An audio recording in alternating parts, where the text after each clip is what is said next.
Dan saudara, saat ini kami sudah terhubung dengan pengamat tata kota Universitas Trisakti. Ada Bapak Yayat Supriyatna. Selamat siang Pak Yayat. Selamat siang. Ya. Selamat siang Pak Yayat, dengan L di studio Pak Yayat.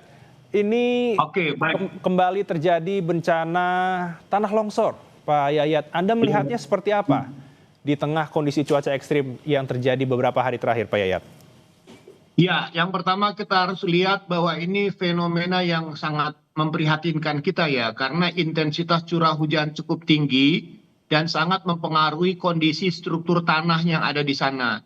Biasanya dua faktor ketika musim hujan itu datang. Kalau tidak banjir adalah longsor. Kalau longsor itu biasanya banyak terjadi di wilayah perbukitan. Kita tahu misalnya wilayah kabupaten, misalnya wilayah Bandung Barat adalah wilayah yang banyak perbukitannya. Otomatis kerentanannya itu juga sangat tinggi. Dipengaruhi lagi oleh kondisi misalnya, mohon maaf ya, hilangnya vegetasi. Kita ketahui bahwa banyak alih fungsi area hutan atau wilayah dengan pepohonan yang cukup padat rapat itu dirubah fungsinya menjadi areal perkebunan, misalnya terkait dengan tanaman hortikultura. Seperti apa yang diungkapkan oleh Bapak Gubernur KDM, Kang Deddy, itu mengatakan bahwa wilayah di Jawa Barat itu banyak sekali perubahan vegetasi hutan atau perkebunan yang dirubah alih fungsikan menjadi kawasan-kawasan untuk tanaman pangan misalnya. Karena memiliki kondisi yang dikatakan relatif secara ekonomi lebih tinggi nilainya. Nah, kalau wilayah yang terjadi di Bandung Barat, kemungkinan dua faktor terbesar. Pertama, satu, curah hujan yang tinggi. Curah hujan yang tinggi ini akan sangat mempengaruhi struktur kondisi tanah, apalagi tanahnya tanah yang labil. Tanah labil itu kan karena satu, kekokohannya itu rentan ya, artinya tidak ada struktur pengikatnya, apalagi ditambah dengan tingkat kemiringannya. Kalau tingkat kelerengannya cukup ekstrim, misalnya di atas 45 derajat, atau katakanlah di atas 30 atau 40, itu wilayah yang sangat rentan sekali. Ditambah misalnya satu, jika kawasan itu dihuni oleh tingkat kepadatan hunian yang tinggi. Atau kedua, ada pemotongan atau perubahan bentang lahan, cut and fill itu, yang tidak memperhatikan struktur aliran tanah. Jadi ada potensi kemungkinan besar aliran air yang datang itu menghadapi kondisi struktur bentangan lahan yang sudah berubah, sehingga sangat mempengaruhi intrusi, maksudnya ada potensi air yang masuk ke wilayah rongga-rongga tanah yang bisa dikatakan kekuatannya, soliditasnya tuh berubah gitu. Nah, kalau kita misalnya memahami bahwa kekuatan struktur pegunungan atau berbukit yang diperkuat oleh struktur vegetasi seperti pohon-pohon besar yang kuat dan bisa mengikat tanah, itu potensi air bisa diresapkan gitu ya. Tapi kalau air sama sekali tidak mampu diresapkan, ditambah dengan intensitas curah hujan yang tinggi, itu sangat mempengaruhi kerentanan kondisi perbukitan. Nah, kita kembali cek, hujan yang turun ini kategori hujan ekstrim yang cukup tinggi atau kategori hujan lebat. Kalau saya melihat potensi curah hujan yang ada, kelihatannya hujannya sangat lebat atau sangat lebat, dan durasinya mungkin dikatakan cukup lama gitu ya. Jadi bisa dikatakan ini ada faktor secara alami, curah hujan yang tinggi ditambah dengan faktor perubahan lanskap ruangnya, khususnya kerentanan wilayah perbukitan yang sangat sensitif terkait bencana, karena ada persoalan-persoalan perubahan tata guna lahannya. Baik, Pak Yayat, menurut Pak Yayat memang sepenglihatan dari Pak Yayat dan juga mungkin sudah melakukan survei juga ya, hingga saat ini apakah memang di daerah Kabupaten Bandung Barat memang sudah banyak perubahan yang dilakukan terkait dengan tata kota, Pak Yayat? Ini yang sebetulnya menjadi catatan-catatan penting kita, karena sekali lagi saya mengatakan Kabupaten Bandung dulu sangat luas, kemudian dibagi dua ya, ada wilayah Bandung dan Kabupaten Bandung Barat. Wilayah Bandung Barat dikatakan wilayah dengan kondisi geografis perbukitan, sebagian besar didominasi oleh wilayah-wilayah perbukitan.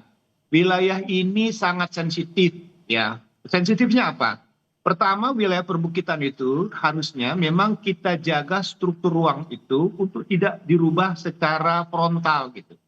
Nah, Hmm. kita harus memperhatikan bahwa ada kemungkinan besar perubahan tata ruang karena tekanan kebutuhan tempat tinggal dan tekanan untuk kegiatan usaha ekonomi dalam konteks untuk pertanian atau kegiatan lainnya itu akan sangat mempercepat alih fungsi lahannya.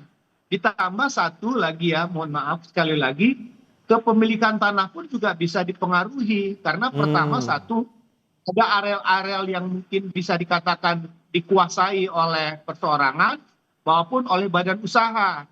Nah, contohnya di beberapa kasus seperti di wilayah kemarin di tempat lain ya, di wilayah Bandung juga, Hmm. ketika vegetasi perkebunan teh itu dirubah, dihilangkan, diganti dengan tanaman kentang gitu ya. Ini kan terus terang aja, setiap perubahan tanaman itu pasti akan mempengaruhi daya resap airnya. Nah, khususnya untuk wilayah Bandung Barat, ini yang merupakan wilayah yang bisa dikatakan wilayah perbukitan dan punya catatan-catatan tentang potensi longsor yang sudah beberapa kali terjadi. Nah, catatan-catatan kita ini harusnya kan menjadi perhatian buat kita semua. Selama musim penghujan, itu otomatis perhatian kita harus fokus pada kawasan yang punya potensi bencana yang cukup tinggi. Misalnya contoh, yang perlu kita soroti adalah wilayah mana, kecamatan mana, atau desa mana yang kira-kira tingkat kekritisan tanahnya sudah sangat tinggi.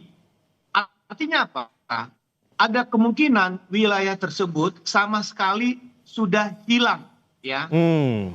vegetasi alaminya dan itu akan mempengaruhi aliran air. Jadi bisa dikatakan wilayah-wilayah kawasan perbukitan dengan tingkat perubahan tata guna lahan yang sangat masif, artinya komposisi hutannya sudah berkurang, vegetasi kerapatan dalam konteks tanaman-tanaman kerasnya juga sudah hilang, dan berubah alih fungsi dengan tanaman-tanaman pertanian, di mana akarnya kurang begitu kuat mengikat tanahnya, ditambah dengan curah hujan yang tinggi, itu sangat-sangat perlu diperhatikan. Dan disitulah Oke. potensi bencana longsor bisa terjadi.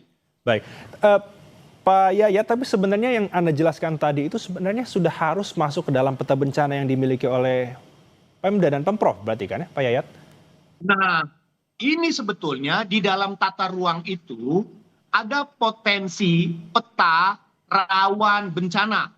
Setiap daerah yang punya rencana tata ruang itu ada penetapan atau mitigasi wilayah-wilayah yang dikatakan berpotensi kena bencana. Ya, bencana itu bisa gempa bumi atau bencana patahan, tanah bergerak, longsor, banjir, dan sebagainya. Nah, sekarang yang menjadi pertanyaan, informasi tentang kerentanan wilayah-wilayah yang punya potensi terkait kebencanaan itu sampai nggak di tingkat masyarakat.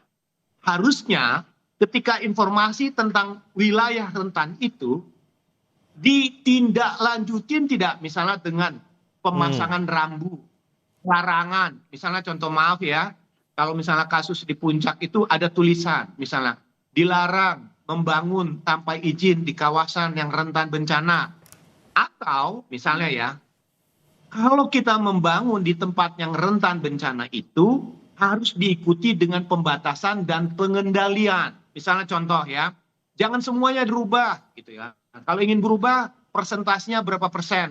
Di wilayah mana yang kira-kira wilayah itu masih aman dan Hmm. diperkuat dengan struktur kekuatan bentang alaminya seperti proporsi jumlah hutannya atau areal dengan tanaman-tanaman keras. Nah, di sekarang yang menjadi masalah adalah informasi tata ruang yang ada di dalam dokumen itu terinformasi tidak sampai tingkat wilayah, di Hmm. kecamatan, di desa. Ada nggak di desa itu tentang masalah ini?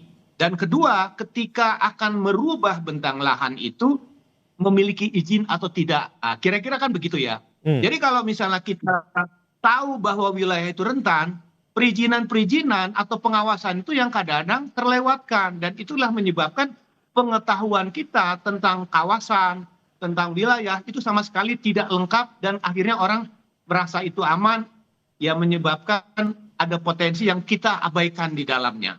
Baik, Pak Yayat berarti bisa dikatakan bahwa longsor yang terjadi pada Sabtu dini hari tadi ini ada kesalahan dalam melakukan mitigasi. Apalagi kita tahu bahwa Bandung Barat ini bisa dibilang sering terjadi tanah longsor, Pak Yayat. Nah, kita yang harus mencermati itu persoalan yang bisa dikatakan bahwa mengapa dia terjadi, bisa terjadi gitu ya. Kan semua orang tidak pernah menyangka bahwa tiba-tiba tempat mereka yang biasanya aman-aman saja, oh kok tiba-tiba terjadi kejadian longsor. Nah ini yang perlu kita pahami bahwa wilayah-wilayah yang sudah dipetakan di dalam satu kawasan bahwa dia memiliki tingkat kerentanan tinggi, itu sejak awal harus ada pencegahan. Tapi kan yang paling berat bagi kita ketika kita tahu wilayah itu rentan, tindakan apa yang harus dilakukan sehingga musibah ini tidak terjadi. Dan harusnya semenjak awal, semenjak kita tahu bahwa banyak terjadi perubahan tata guna lahannya, perubahan kawasannya, itu ada semacam pengawasan tidak yang dilakukan di lapangan. Nah sekali lagi saya mengatakan, untuk semua wilayah,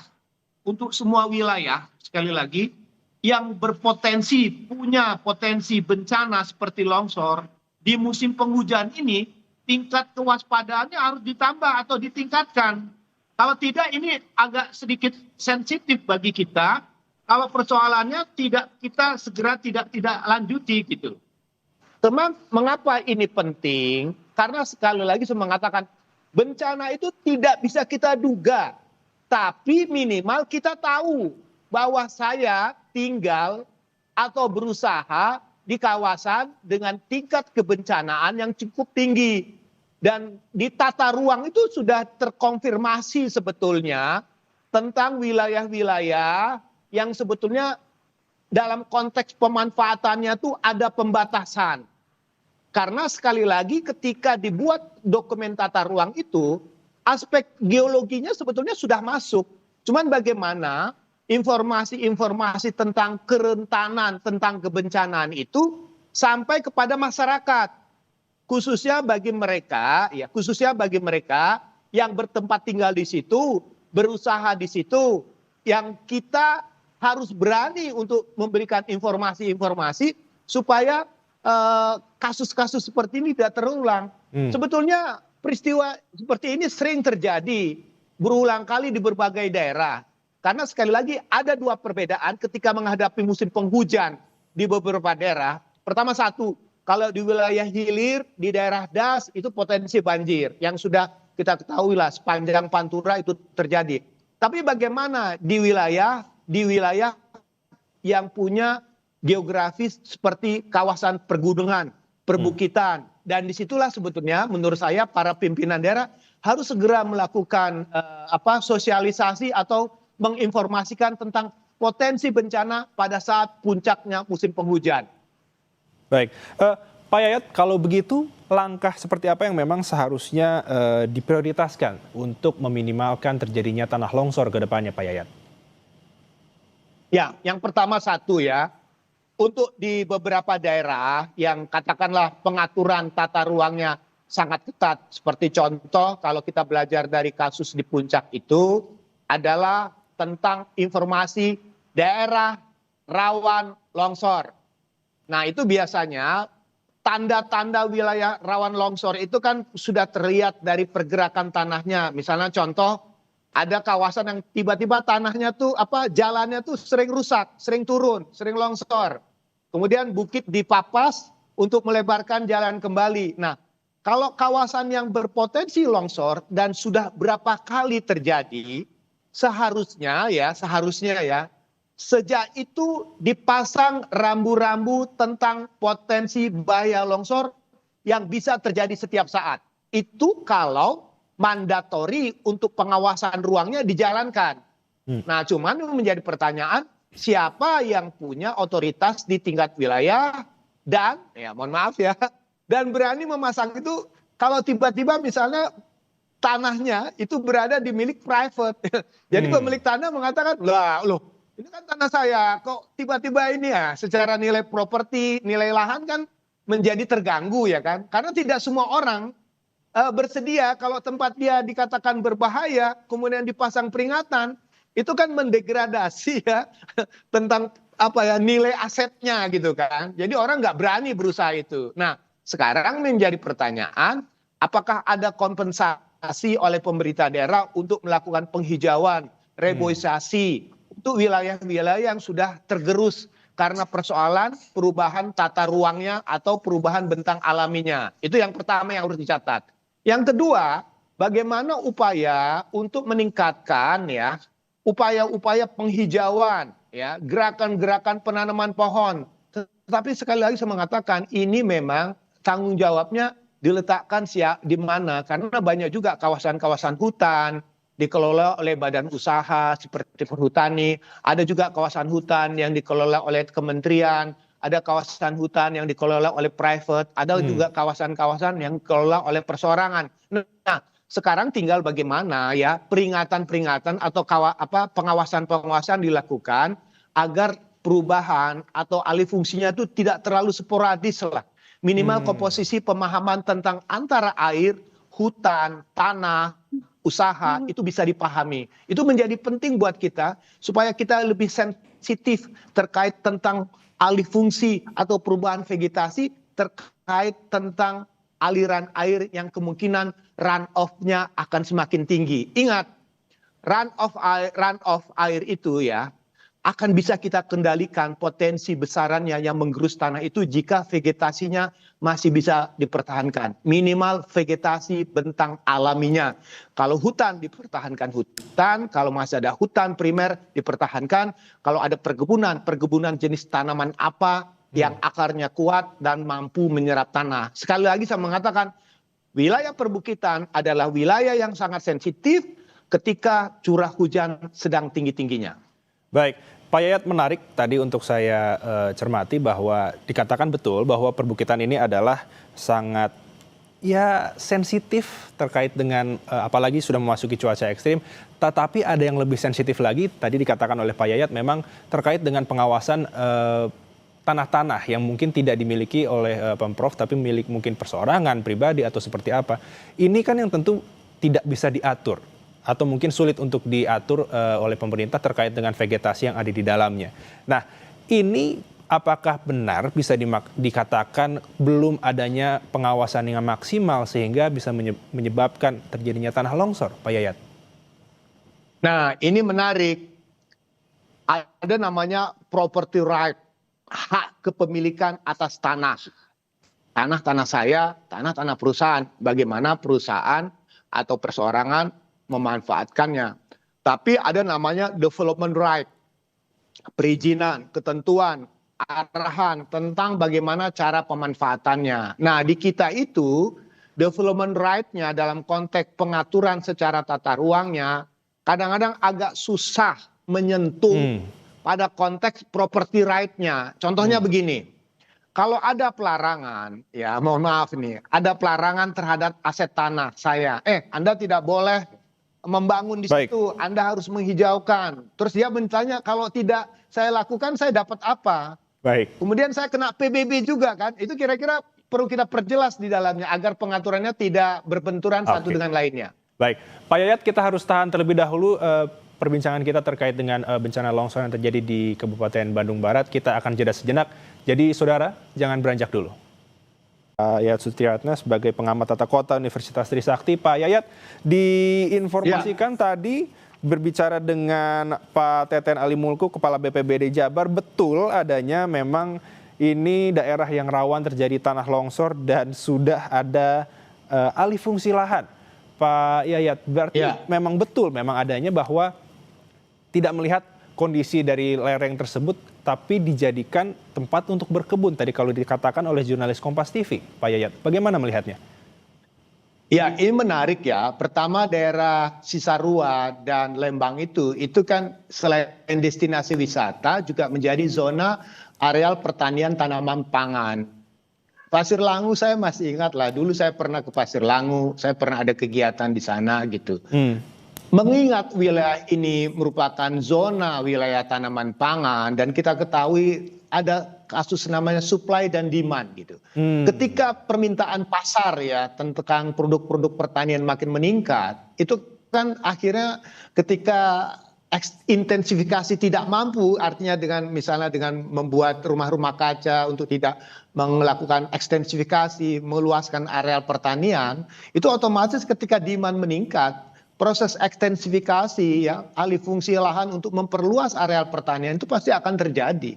Jadi otomatis melihat wilayahnya subur, tanahnya juga bagus untuk tanaman pangan, kemudian juga demand permintaan pasarnya tinggi. Nah ini kan mau tidak mau akan menggerakkan masyarakat untuk meningkatkan kapasitas produksinya gitu. Nah sekarang pertanyaannya apakah peningkatan itu dengan cara intensifikasinya atau dengan cara ekstensifikasinya? Dan wilayah ini kan seperti saya katakan tadi adalah wilayah perbukitan ya. Dengan zona mungkin kelerengannya itu cukup curam. Nah, otomatis jika terjadi alih fungsi dari vegetasi tanaman keras yang punya kapasitas untuk menyerap tanah tinggi, menyerap air tinggi dengan tanaman pangan itu berbeda. Nah, menurut saya ada bagusnya ya. Kita coba memahami mengapa masyarakat sangat antusias untuk meningkatkan nilai lahannya dengan produk-produk pertanian.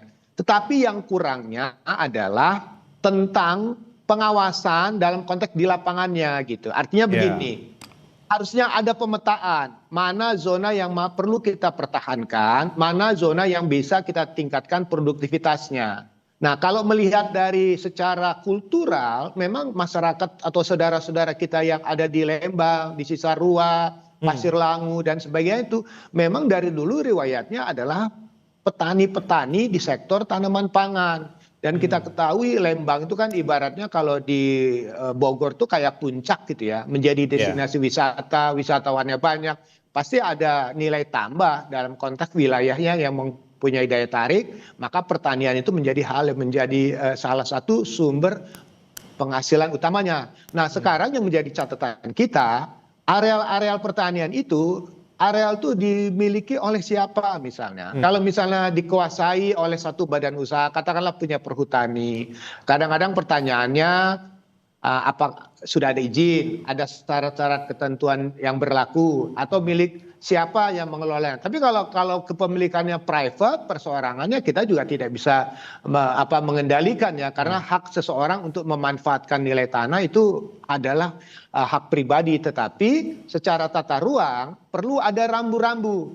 Karena mengingat ya daerah ini kan sangat sensitif. Sekali lagi saya mengatakan bukan hanya untuk di Bandung, di Bogor, Cianjur atau kawasan-kawasan di Jawa Tengah yang merupakan zona areal pertanian dengan tanaman pangan, jika memasuki curah hujan yang tinggi itu mau tidak mau memang harus lebih waspada. Dan ini kita memang berduka karena kejadiannya terjadi pada jam 3 pagi begitu. Baik, Pak Yayat, ini masih sangat menarik terkait dengan pembahasan alih fungsi lahan yang menyebabkan bencana longsor. Tapi kita harus tahan terlebih dahulu diskusi kita. Bapak, kita jeda sejenak. Tetap di Breaking News Kompas TV. Saudara, Breaking News Kompas TV masih menemani Anda bersama saya Elgin Fridianto terkait bencana tanah longsor di Kabupaten Bandung Barat. Dan saat ini kami masih terhubung dengan pengamat tata kota Universitas Trisakti, Bapak Yayat Supriyatna. Pak Yayat, terkait dengan apakah seberapa penting sebuah kajian yang dilakukan sebelum dilakukannya alih fungsi lahan, terutama di wilayah perbukitan yang rawan terkait dengan tanah longsor? Ya, ini menarik ya. Pertama, tata ruang itu adalah menjadi panduan dalam pemanfaatan tata guna lahannya. Nah, ketika akan menetapkan pola ruangnya, artinya mana untuk industri, pertanian, perumahan, dan sebagainya, itu ada KLHS-nya. Jadi tata ruang dan kajian lingkungan hidup strategis adalah dua dokumen yang disinergikan untuk menjadi arahan dalam penetapan pola ruangnya, mana untuk pertanian. Nah, sekarang pertanyaannya kan, jenis pertanian apa yang direkomendasi untuk kawasan-kawasan tertentu. Misalnya kalau wilayah itu sangat sensitif dengan kebencanaan, harusnya proporsinya kita kendalikan antara proporsi untuk aspek perlindungan, mana untuk lindung dan budidaya. Nah sebetulnya kan ada kawasan lindung di situ. Nah pertanyaannya, kegiatan pertanian atau kegiatan ini merambah kawasan lindung atau tidak gitu. Nah, kita menarik ya. Jadi kita minta nanti misalnya dari Jawa Barat, bupati atau apa, coba lihat kita petakan.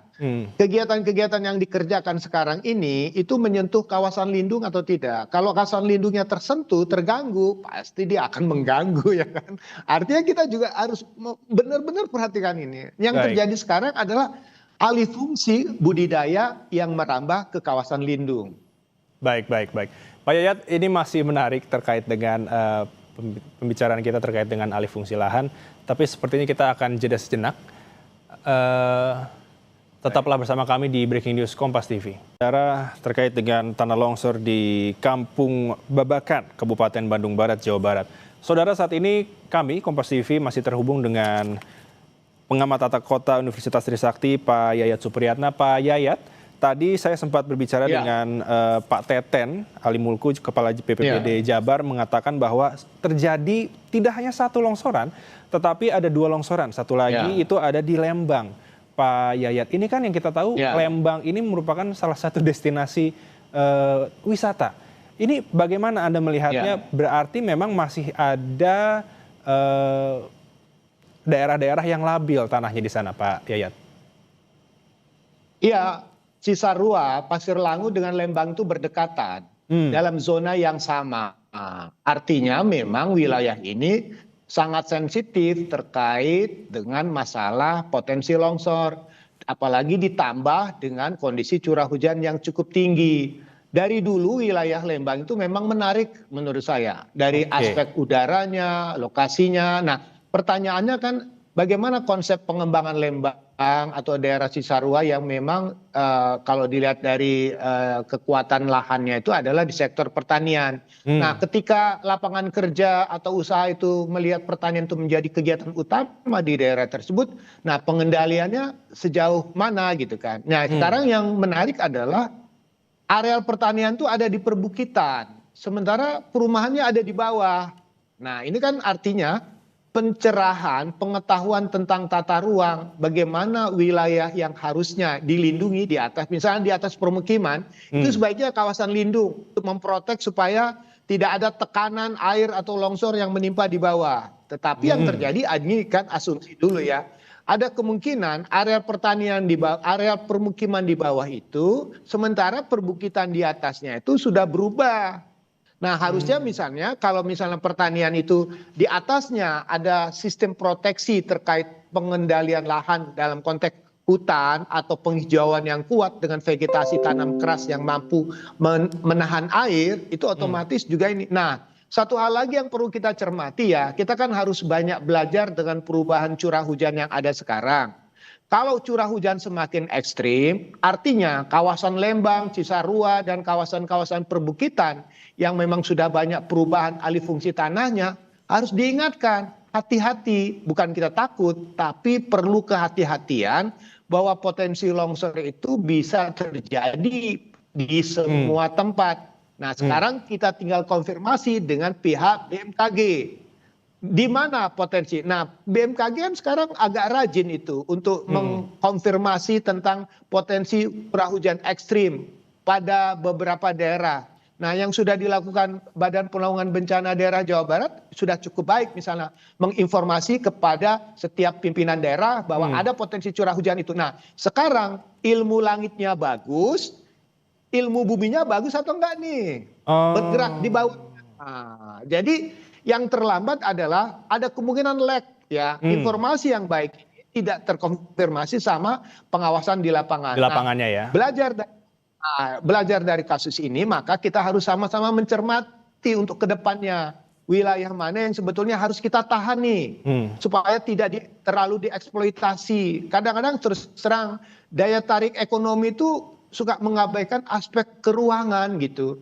Ibaratnya sudah tuntutan demand dan supply-nya itu ketika permintaan, mohon maaf ya, ketika sekarang ada kebijakan makan bergizi gitu ya, oh ini butuh sayuran, nah ada permintaan. Nah bagaimana sebetulnya aspek supply dan demand itu kita coba komposisikan pada wilayah-wilayah yang memang menjadi area pertanian. Tapi kalau dia aman dari zona bencana, boleh kita optimalkan. Tapi kalau dia berada di zona bencana, pengendaliannya menjadi hal yang penting untuk dilakukan. Baik, berarti sebegitu pentingnya terkait dengan kajian sebelum dilakukan alih fungsi lahan di tempat-tempat tertentu yang memang rawan terjadi bencana, terutama tanah longsor. Baik, terima kasih informasinya pengamat tata kota Universitas Trisakti, Pak Yayat Supriyatna. Pak Yayat, terima kasih sekali lagi.